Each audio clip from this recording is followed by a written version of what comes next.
everyone, welcome back to my channel. So today I wanted to do a quick video for you guys, an update in my life a little bit. If you have been following my Hairy Girl Chronicles series, which I think is the series with the most views on my channel and how a lot of you got here, but I wanted to do an update about my health and how that pertains to the Hairy Girl Chronicles. If you want to see the other videos in the series, I'll link it above, down below, and at the very end of the video. So basically, I had not gone to see a doctor in about, I kid you not, maybe since I turned 20 or 21. So it has been like about 5 years, which I should have went initially because at one point I did have health insurance with my company, but I didn't go. But now that I am paying health insurance again, I decided to go. So I knew I just had to get a checkup, see what's up with my body.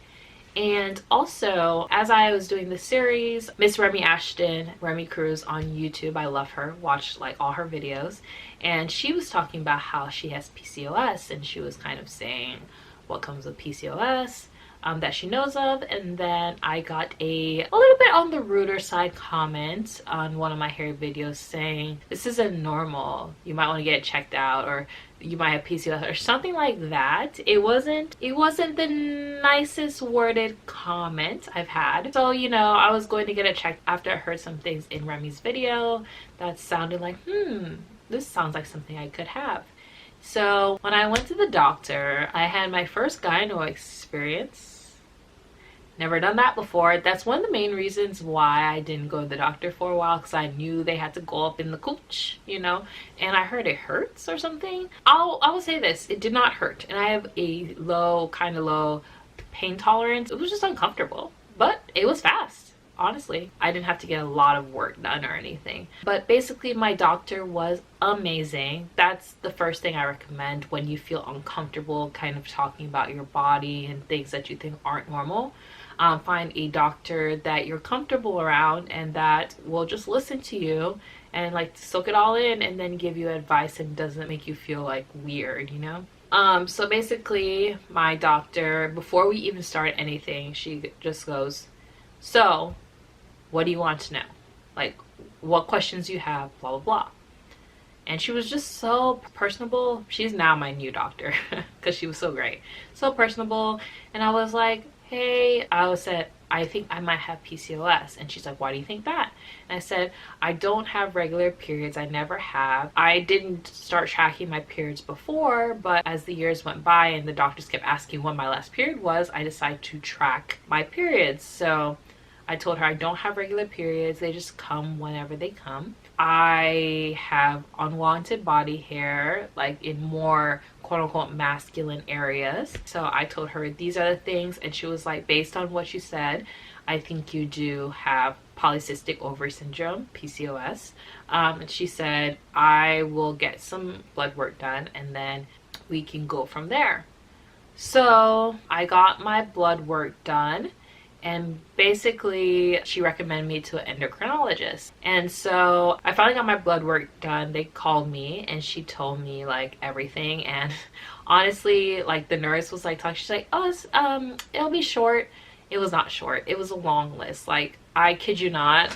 I think I have the paperwork here. So I had high blood pressure, high prolactin, my thyroids were high, like everything was high, and I'm just sitting over here freaking out in my head like, oh my gosh, like have I really been doing that bad in my life, like in my health? Like, I know I haven't been like really focusing as I was on it in the past, but I didn't think it was that bad. So I went to the endocrinologist and she made me feel a lot better. She was more very boss lady in a lawyer position type personality, very straight to the point. I'll answer your questions, you know, she's give you all the information, but she's not gonna like sugarcoat it for you, you know what I mean?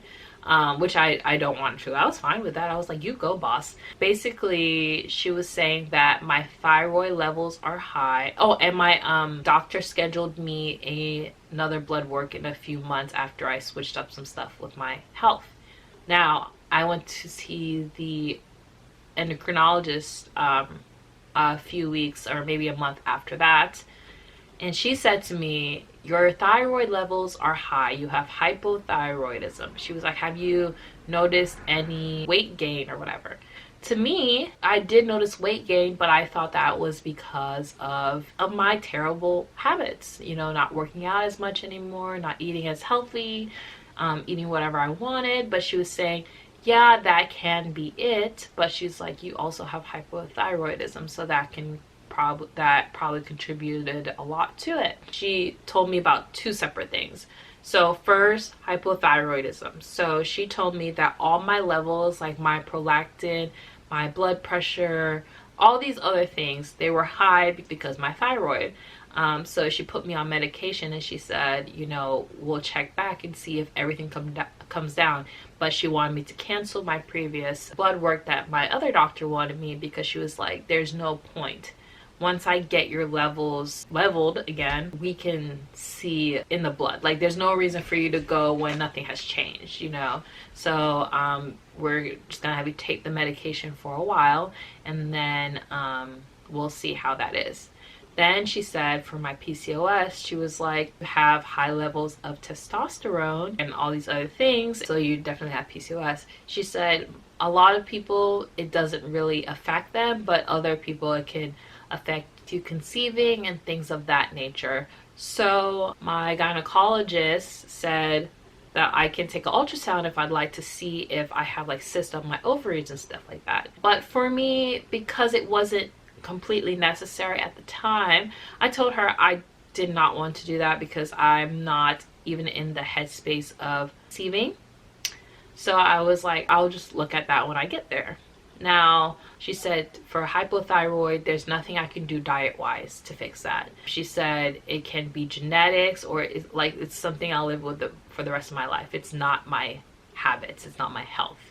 She said for PCOS, she wanted me to do intermittent fasting, so I can only eat between an 8-hour window. So now I'm doing like 12 to 8. And basically what that is, she said ideally she wouldn't want me to have breakfast, but if I do, I can have coffee, or she said my fruit and vegetable shake that I usually have is fine.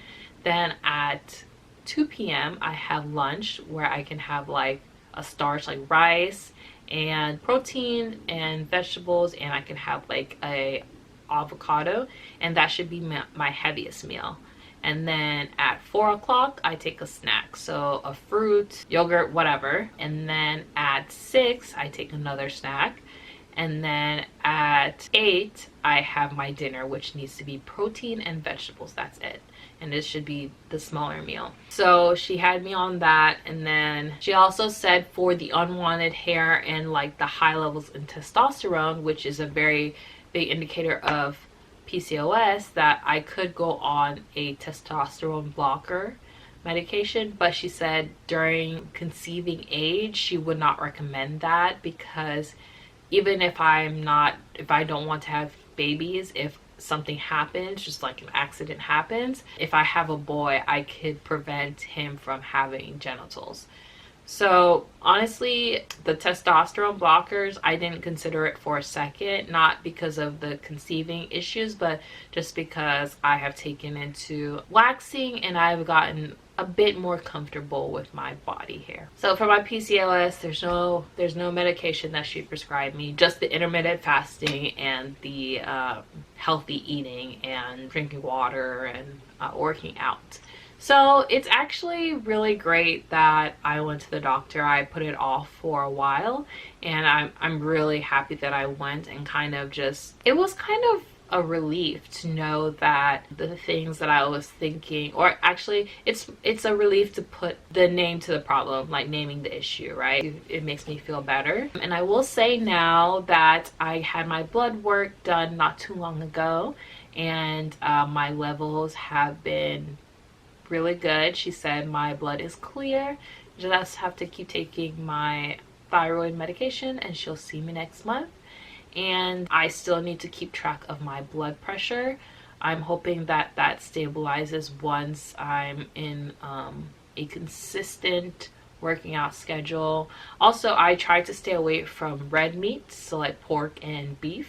If I eat that, it's just on the weekend for like one meal. And then during the week, it's seafood like fish, salmon, chicken, turkey, like lamb, goat type of situation. Oh, another reason why she was being strict on what I eat, especially before bed and doing intermittent fasting, is because with PCOS, because I heard Remy say this too, so I think it's with PCOS, you have a higher insulin level. So you have to be careful with that because, you know, like diabetes. So I've been trying to be really good about that because my insulin levels were high.